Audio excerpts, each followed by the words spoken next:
Living off the land and learning how to survive in the conditions that we have lived in for thousands of years is just so important to keep going. I mean, I can call this place home. There's no other place like this, and it's kind of sad to see it slowly deteriorating. There's really no other way to explain it.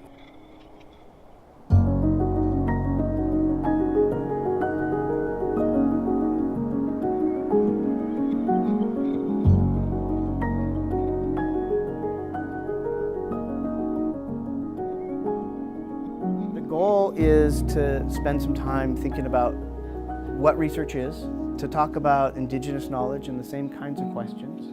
Both Indigenous knowledge and science are two different ways of sort of knowing and describing and understanding the world. When we think about the strengths of each one, what they can bring to the table when you're trying to understand issues, we can better see ways that the two can work together. In my lifetime, it's just always been windy here, and I can't really tell if it's getting more windy because of global warming, or especially the Kwani First Nation and the whole area around it is definitely supported by the lake.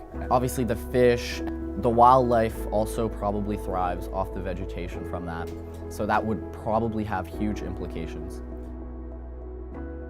I moved to Burwash from Vancouver in 2010, and I stayed there until 2016. Just in that time, we had dropped maybe 4 meters in our lake levels. It's crazy seeing that.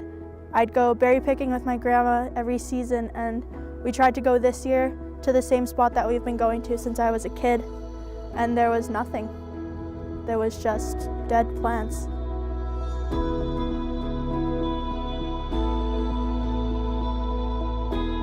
We're connecting a boundary because we were born in an age where there's technology and everything and the leap of everything. And then with our community, how we know how everything works there. So then we can be a bridge to bridge those two together. And not have them always clashing with each other, and have them work coherently together. It's not only just benefiting us as a community. I feel like it could benefit the researcher into, they be a human first and a researcher second, and to learn the traditional values of where they are researching. Well, there's a saying in our community is together today for our children tomorrow, and we're the tomorrow and the today. And these are just some things that all of us should know about, and that we should really take charge in.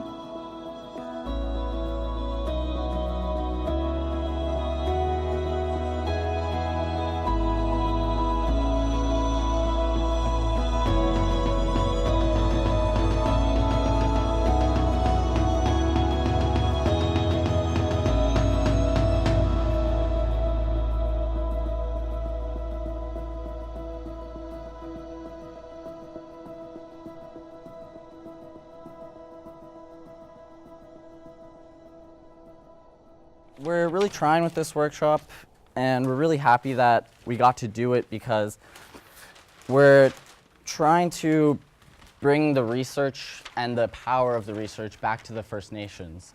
A lot of researchers don't understand, but written word is not the only way to convey your knowledge, because we've passed down tons of information through our generational system. We've refined it, First Nations are the original Yukon scientists.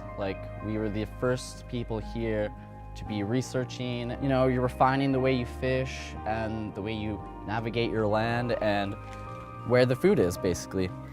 No one really thinks to ask the youth what they think, and I think that's lacking in the science up in the north.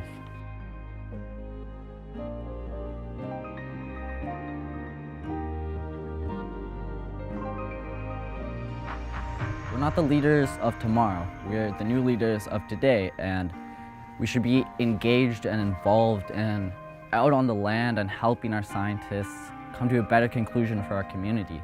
I probably would have not considered going further with research till I experienced this workshop.